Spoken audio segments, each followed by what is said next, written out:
दूसरी बात ये भी मालूम हुई कि बगैर महर अदा किए शौहर बीवी के करीब न जाए। लिखा है जो लोग महर अदा नहीं करते जिंदगी भर जिना करते हैं, कयामत के दिन दोनों जानी की शक्ल में उठाए जाएंगे। महर अदा करना बहुत जरूरी है। कुरान फरमाता आतुन्निसा सदुकातिहिन्ना निहिला, ऐ लोगों औरतों का महर खुशी ही की रात में दे दिया करो,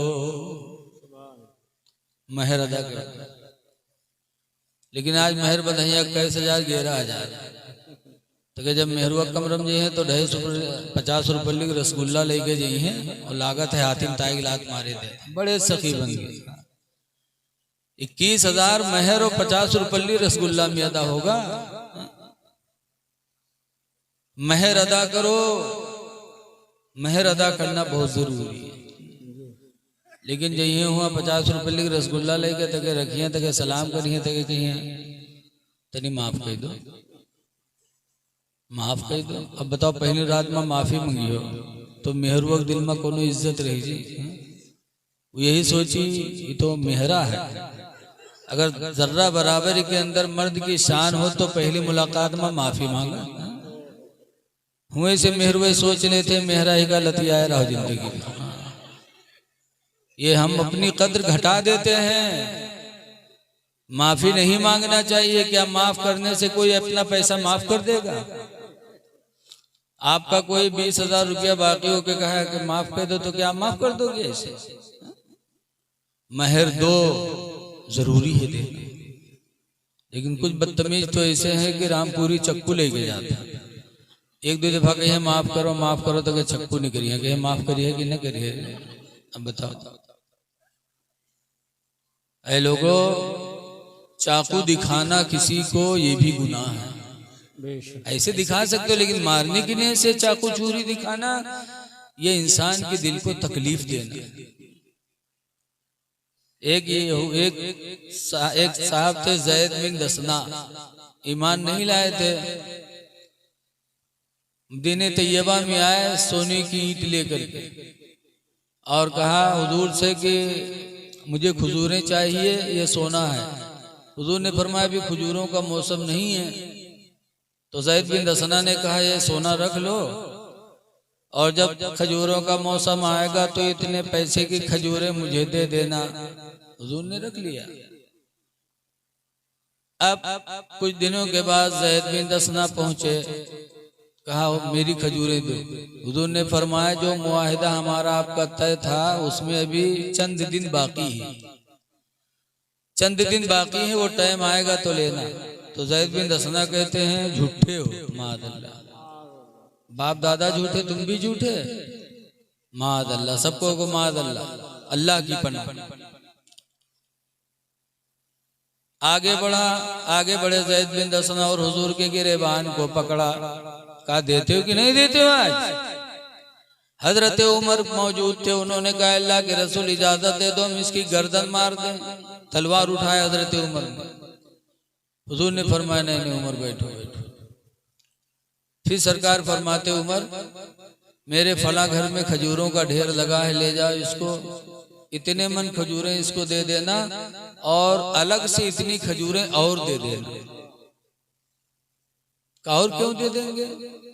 हुजूर फरमाते हैं कि उतने मन खजूरें तो उसकी हैं जो उसने पैसे दिए हैं, और अलग से इतनी खजूरें और दे देना ताकि तुमने जो तलवार उठा के धमकी दिया इसके दिल को ठेस पहुंचाया है, उसके बदले में खजूरें दे देना ताकि इसके दिल की तकलीफ चली जाए। हजरत उमर रदियल्लाहु ताला अन्हु ज़ैद बिन दसना को लेकर चले, कहा चलो। जब अलग पहुंचे तो ज़ैद बिन दसना कहते उमर रुको, मुझे खजूर लेना नहीं है, खजूर लेना मेरा मकसद नहीं था। मैं यहूदी आलिम हूँ, तौरात में पढ़ा करता था कि आखिरी जमाने में एक नबी पैदा होंगे जिनकी एक सिफत होगी इला यजिज़ सय्यता बिसय्यति, कि वो नबी ऐसे होंगे जो बुराई का बदला बुराई से नहीं देंगे।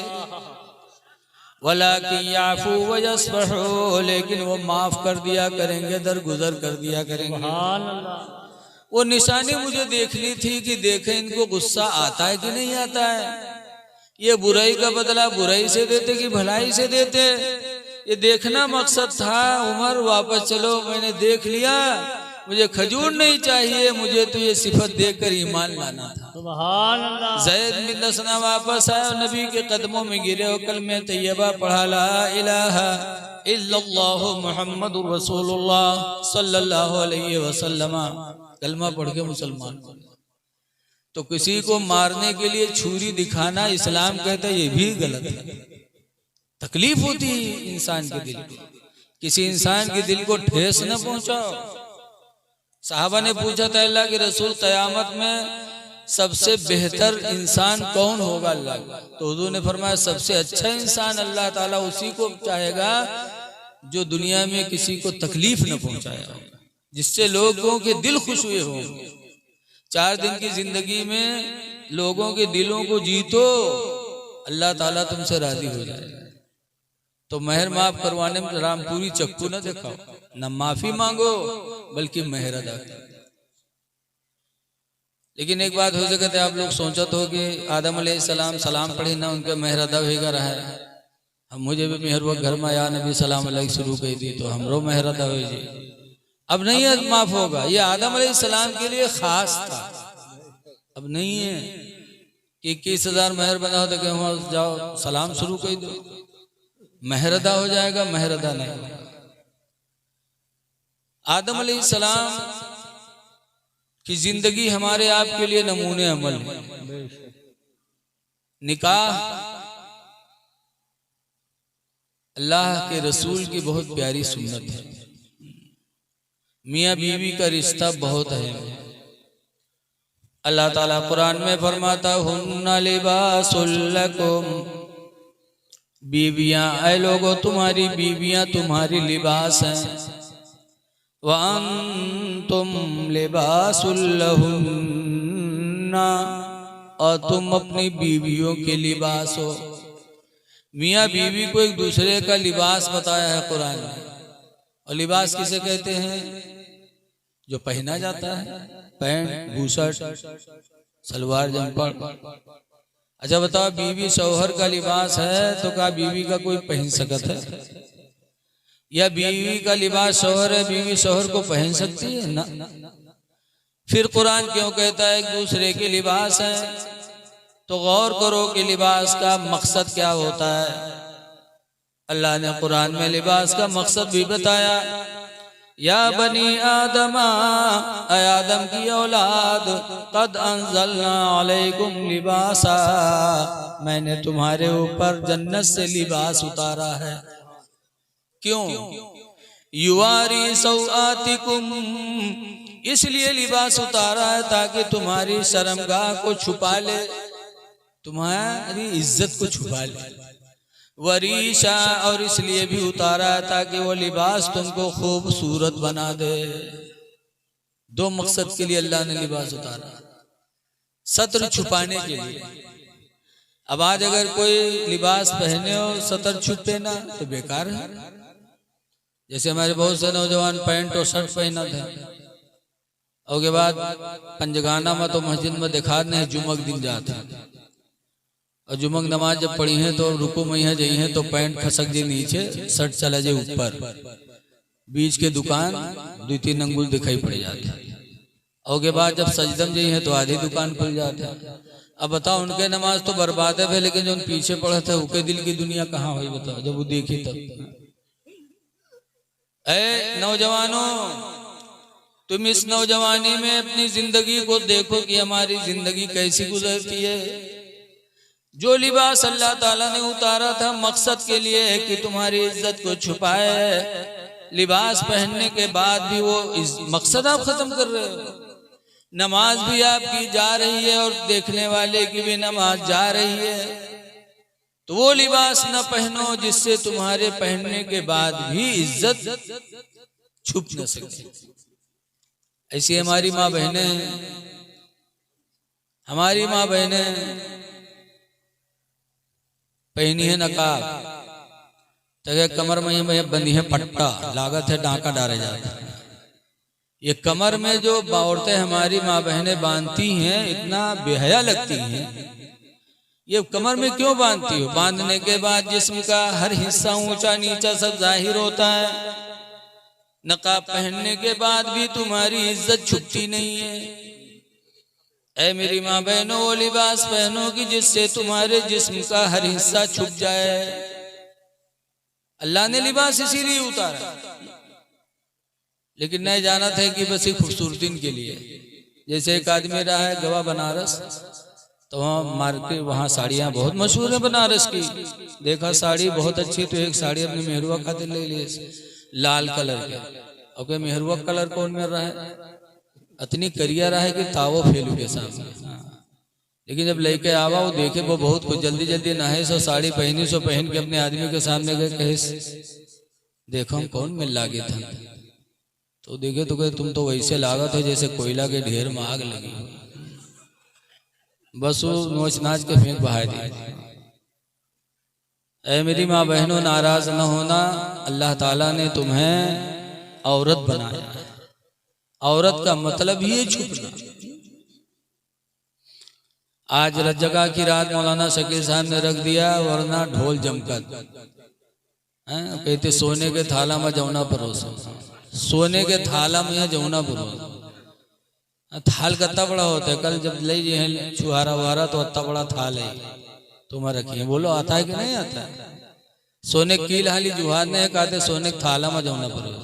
और जमुना कहा हो, हम बुढ़ा के आज तक नहीं जानते कौन चीज हो, अल्लाह बेहतर। लेकिन आज हमारे मौलाना शकील साहब ने हमारी माँ बहनों को गुनाह से बचा दिया। झूठी बात, वो भी गाने की शक्ल में। ऐ मेरी माँ बहनों, जरा कुरान सूरे नूर की आयत सुनो। अल्लाह फरमाता वला यज़रिबन बिअरजुलिहिन्ना, कि कोई औरत अपने घर में रहे तो पैर को जमीन पर जोर से न रखे। वला यज़रिबन बिअरजुलिहिन्ना, हरगिज़ हरगिज़ कोई औरत अपना पैर जमीन पर न मारे। इल्ला लियुलिमा मा युख्फीना मिन ज़ीनतिहिन्ना, कि कहीं ऐसा न हो कि जेवर के बजने की आवाज किसी गैर के कान में न पहुंच जाए। ऐ मेरी माँ बहनों, गौर करो, जब तुम्हारे जेवर के बजने की आवाज पर खुदा पाबंदी लगाता है कि जेवर के बजने की आवाज कोई गैर न सुने, तो तुम्हारे मुंह की निकली हुई आवाज का सुनना गैरों के लिए कहां से जायज होगा? गाना न गाओ, बल्कि ये रात मिले तो नमाज पढ़ करके अल्लाह का शुक्र अदा करो, तिलावत कुरान करो। ऐ परवरदिगार, तेरा शुक्र है कि तूने मुझे औलाद दिया था, औलाद को तूने जवानी अता फरमाए, आज निकाह का वक्त है, मौला तेरा शुक्र है। ये शुक्राने की रात है। तो बीवी शौहर का लिबास और शौहर बीवी का लिबास, लिबास का काम है इज्जत का छुपाना। इसलिए अगर बीवी से कोई कमी हो जाए तो शौहर बीवी की कमी को कहीं बयान न करे, वैसे शौहर से कमी हो जाए तो बीवी कहीं बयान न करे। बहुत सी औरतें नहीं ससुराल में ठीक ठीक रही हैं, देखिए जहाँ मैकम पहुंची हैं बस दुनिया भर बुराई हुआ जड़ दे। अब जंग शुरू हुई जी दोनों। ऐ मेरी माँ बहनों, जरा गौर करो कि अल्लाह फरमाता तुम शौहर के लिबास हो, लिबास का काम है इज्जत को छुपाना। तुम्हारा भी फर्ज बनता है कि तुम्हारे घर में कोई कमी हो, कमी हर घर में होती है, कुछ कमियां हो तो अपने मैके में न बताओ, बल्कि उसको छुपाने की कोशिश करो। तुम अपने शौहर को वहां जलील न करो, सास ससुर को जलील न करो, शौहर का दर्जा बहुत बुलंद है। हदीस पाक में अय्युमा इमरातिन मातत, जो औरत मर गई, व ज़ौजुहा अन्हा राज़िन, और उसका शौहर उससे खुश रहा, हुजूर फरमाते फदखलतिल जन्ना, तो औरत जन्नत में दाखिल होगी। वो औरत जन्नती है जो अपने शौहर को खुश रखे।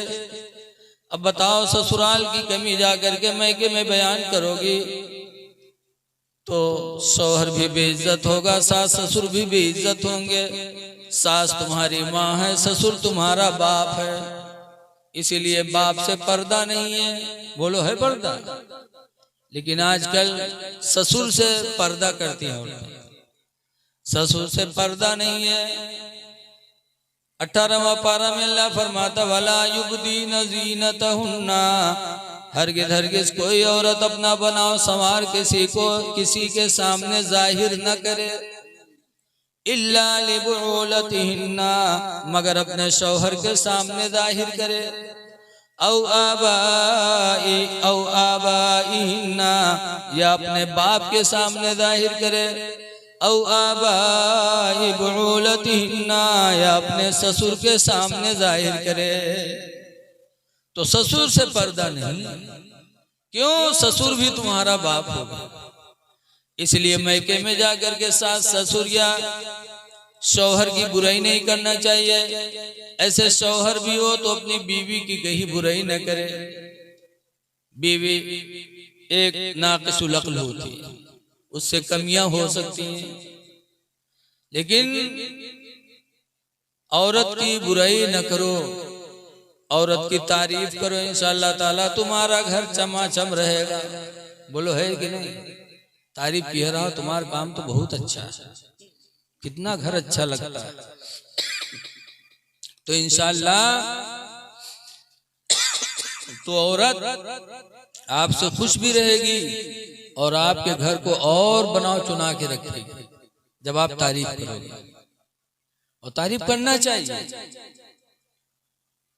ऐसे ही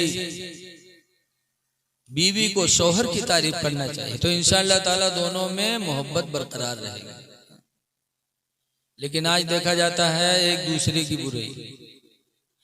आज ये नफरत क्यों पाई जाती है? यही गोला से टहर के यहीं तक कहीं है। आज एक औरत का देखा रहा है, बहुत बढ़िया रहा है, बहुत खूबसूरत। तब औरत के दिल पे ठेस लगेगी कि नहीं लगेगी? बोलो। वो नहीं बोल पाती। अगर कहो औरतिया पलट के आवे कहा है गोला के रहने मर्द बहुत बढ़िया हमका लाग रहा है, तब तुम क्या कही तो लात मरियो के जा हुए रो। बोलो। तो जैसे तुम्हारे दिल को ठेस लगती है वैसे वो भी एक इंसान है, उसके दिल को भी ठेस लगती है। इस्लाम कहता है शौहर बीवी के सामने किसी दूसरी औरत की तारीफ न करे और बीवी भी शौहर के सामने किसी दूसरे मर्द की तारीफ न करे, अपने शौहर की तारीफ करे।